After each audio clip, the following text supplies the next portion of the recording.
Dans ces derniers mois et ces dernières semaines, qu'on a beaucoup parlé de l'Algérie, par les Français, puisque nous avons eu le président de la République qui a fait une visite en Algérie, mais après, on a eu la première ministre qui a été en Algérie avec un bon nombre de ministres pour améliorer les relations, accessoirement pour voir le problème du gaz, parce que l'Algérie est un gros fournisseur, comme vous savez. L'Algérie aussi, sur le plan de la défense, l'Algérie a participé à un exercice militaire qui s'appelle Vostok 22 et dans laquelle ont participé les Russes, ce qui est très intéressant, avec 50 000 hommes militaires, 50 000 militaires et du matériel hyper sophistiqué, contrairement à l'Ukraine où ils emploient du vieux matériel.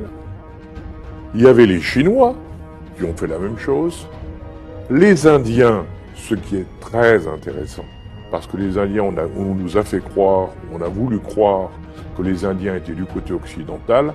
Or, le fait qu'ils participent à une manœuvre militaire commune avec les Russes et les Chinois montre bien quel est leur camp. En réalité, ils ne veulent pas être liés au monde occidental et ils le craignent. Preuve, on en a les démonstrations. Il y avait l'Inde, il y avait la Chine, il y avait la Russie, bien entendu, comme je viens de le dire. L'Algérie a participé également. Alors, bien sûr, il y avait à côté d'autres pays comme la Corée du Nord, bien sûr. Moi, c'est pas ça qui est important. Ce qui est intéressant, c'est l'Algérie. Parce que le fait que l'Algérie participe montre d'une part que l'Algérie se positionne dans le cadre des fameux BRICS. Je vous rappelle, les BRICS, c'est le groupe des pays où il y a le Brésil, la Russie, l'Inde, la Chine et l'Afrique du Sud, et qui va s'étendre bientôt à l'Indonésie, à l'Arabie Saoudite, semble-t-il, et l'Argentine. Donc, il s'est mis dans ce groupe-là, et ça veut donc dire qu'il a fait un choix qui n'est pas occidental. J'ai demandé à M.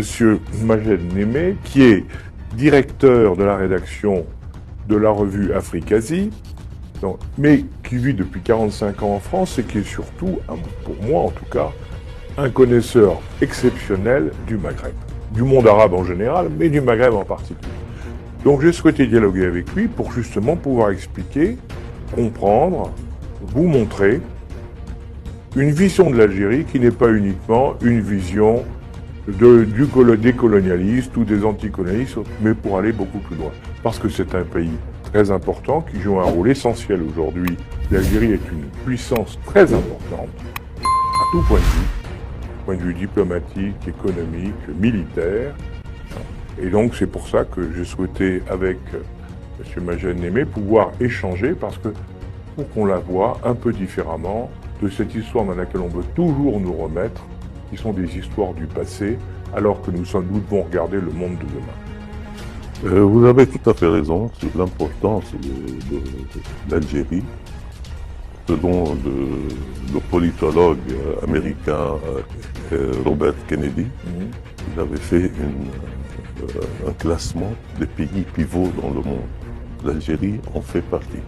C'est-à-dire que c'est quoi un pays pivot? C'est un pays, s'il chute, il entraîne avec lui. C'est la théorie du domino, quoi. Oui. C'est un pays central. Absolument. Pour la stabilité de la Méditerranée, de l'Afrique et de l'Europe. Ça, il ne faut pas l'oublier.